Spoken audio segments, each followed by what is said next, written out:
power game that worries me most is AI. Now, I'm not talking about artificial intelligence, although I did see the latest Terminator film, and I could see that that could become rather tricky. I'm talking about something deeply rooted in human nature that right now affects us all. Artificial integrity. When someone projects that they are intrinsically motivated to serve you or others, when in truth, their actions serve themselves. It's a seduction strategy that delivers power to someone, whether they have the wisdom or the compassion to use that power well. And I know that I'm not the only one who sees this. In responsible journalism, in activism, in advocacy, brave, brilliant people call out abuses of power. But something's missing. Because the impact of artificial integrity is rising, employed as it is by politicians, business leaders, and people heading towards domestic violence. In the week that I sat down to start collecting my thoughts for this talk, a young woman was brutally murdered by someone who used to be her intimate partner. And I discovered that on average that happens every week in this country. We know we have a problem, but we haven't cracked it yet. Something's missing. And that's why I wanted to describe artificial integrity in a way that exposes it for what it is and offers some suggestions for how to disarm it. I'm a dramatist. I trained at Australia's National Institute of Dramatic Art. I worked as an actor, a writer, and a director. And now in business with leadership communication. And the combination of those lived experiences, the deep exploration of character and motivation, and the deep engagement with the characters who run corporations, I think it's given me an acute sensitivity for the way that people use psychological action in order to win and wield power. Communication is action. It's what we do to other people in order to get them to do what we want. Think Newton's first law. It's what we do to other people. And if we agree that we should be accountable for what we do to other people, then we need to recognize that there is a problem and that there are a lot of actions that go undetected. I mean, physical actions, they are visible. So, a punch, a handshake, a poke, a warm embrace. This is received as sensation in the nervous system, and if that activity reaches the brain and influences perspectives, opinions, and behavior, then it is a psychological action. Many psychological actions, in fact most, require no physical contact. Sight and sound, without touching any of you. I can welcome you. I can thank you. I can warn you, or I can compel you. And even though they are harder to detect and name than physical actions, psychological actions can have equal, if not greater, impact. When I first started helping people in business with leadership communication, I noticed what was almost a universal blind spot, and that is what it means to suit words to actions and actions to words. People with excellent intentions struggled when the moment arose to act. They were unnerved by boardroom presentations and selection interviews and performance conversations. Cross-examination in front of the media or a Senate inquiry. Now, that's challenging stuff. Right from the start, I could see that there were limitations from simply advising people to stand tall and speak from here and tell a story that related to moral values. I mean, that is excellent advice for someone with a moral compass who knows why they are standing tall and who can give voice to impulses coming from their heart or from their gut. But it's not good for any of us when this advice, this power is shared with psychopaths, narcissists, and predators who can practice standing taller and speaking in a deep, reassuring prosody. It's like giving the nuclear codes to a lunatic. Tyrants and kleptocrats rise because they can, and bullies exert coercion and control when it is their path of least resistance. And as I recently discovered on a trip to my local supermarket, artificial integrity doesn't start and stop with middle-aged white guys like me. I was on a mission to get some sun-dried tomatoes, except the checkout queue had ground to a halt as a rigid 3-year-old screamed, "I want it!" The parent, AJ, not now, "What did I finish?" AJ, this is not a nice way to behave. "I want it!" Now, this is a very human drama. And what is remarkable is that the toddler doesn't need to be taught how to access this kind of power. I mean, life was seriously tough for Paleolithic toddlers. And so evolution has granted them this superpower. No, the power to cause a ruckus over a piece of bone marrow could be the difference between life and death. Now, today, it's akin to surprise. It's not life and death, but AJ's emotional, primitive brain says it is, authorizing AJ to tap into the power of unsubstantiated entitlement. I just want it, and I want it now.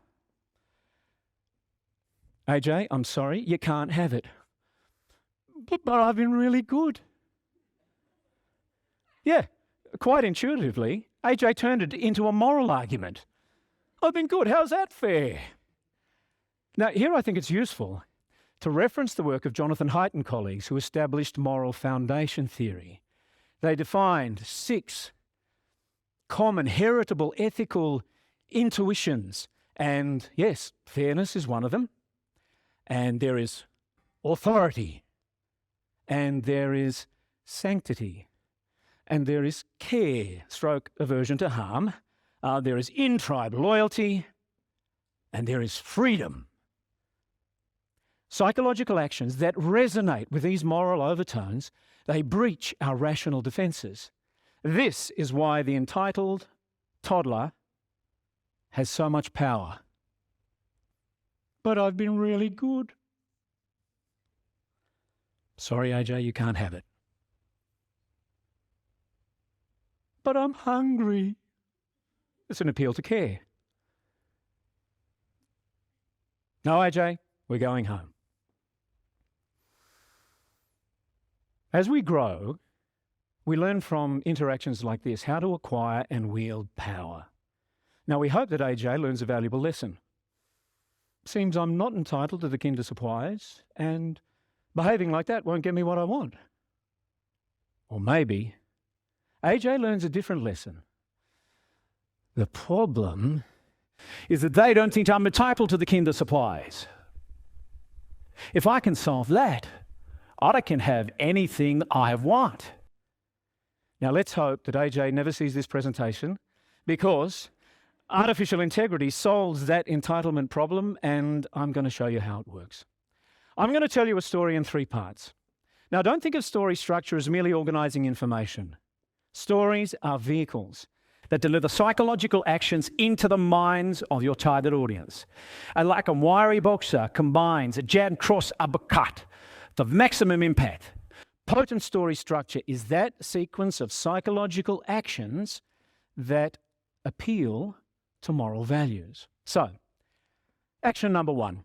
I am going to destabilize you by playing on your fears. This world, your world, is a dangerous place.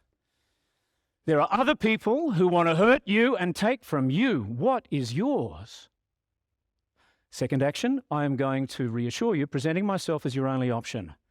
And I alone have the power to protect you. I'm made of the right stuff, like you. I believe in us. Okay, third action, I'm going to coerce you into a contract in which I have control. The only way I can protect you is if you follow the rules and do as I say, which is only fair given what I am doing for you. And that's it. 3 psychological actions camouflaged in a story that perversely appeals to freedom when the outcome is oppression. You love freedom. You want to be free. You must submit to me. And that is the general form and nature of artificial integrity, and there are some people in our world who are playing it dangerously well. I mean, have you ever heard a candidate for political office say, there are bad people who want to hurt us and only I can protect you? A business leader who says, I am what is keeping this company afloat, so we do it my way. Is that clear? We know that the I and I alone story is used to coerce and control an intimate partner. You're a danger to yourself. And your friends and family, they're just undermining us. Sweetheart, I can take care of everything. But from now on, you have to tell me exactly where you are at all times and who you're talking to, okay? Now, what's really frightening is that when I do this, I feel good. I feel strong. Reward systems activated, dopamine delivered, not because it is true, but because playing these psychological actions is viscerally energizing, which is affirming I see power over people within reach, and I just want it. And there are some people who have been using artificial integrity for so long that they believe their story to be true, which does not make it true, nor right, nor just. So what do we do about it? First, recognize that artificial integrity is a strategy. It is not a person. It is not what they are. It is what they are doing. If you challenge someone's integrity, you will get drama. And that's what plays and films are for, drama. We don't want drama. We just want them to stop.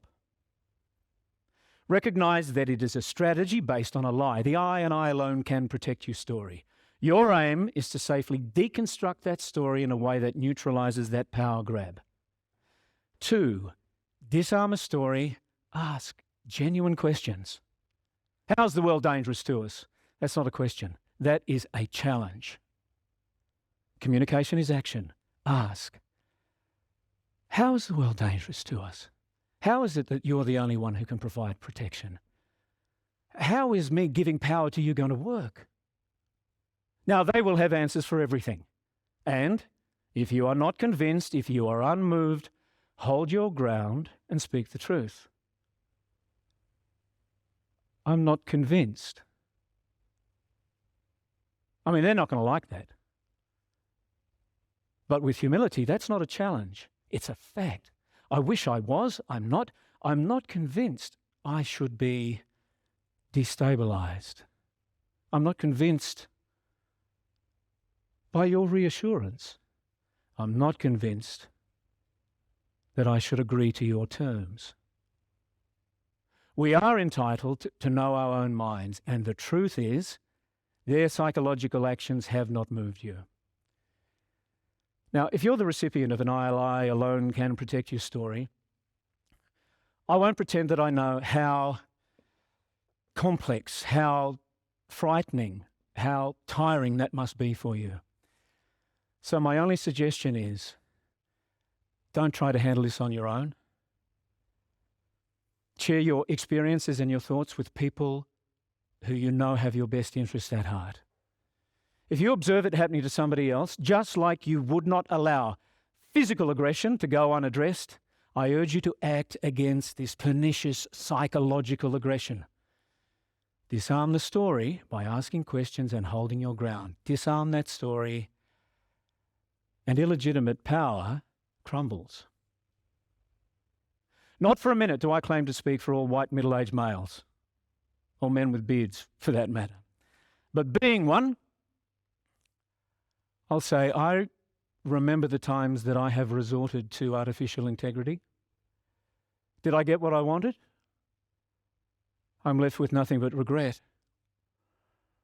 Guys, let's acknowledge the fact that we have been gifted with the potential to get what we think that we want by playing this 3-card trick.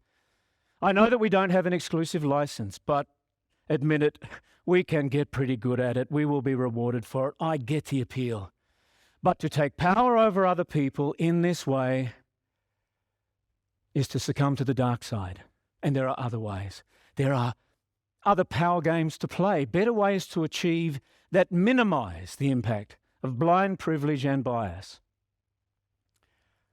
And the truth, it starts with making the truth a priority. And the truth is that relationships are more functional and fulfilling. They create more health, wealth, love, safety, legacy, and freedom when power is shared. Thank you.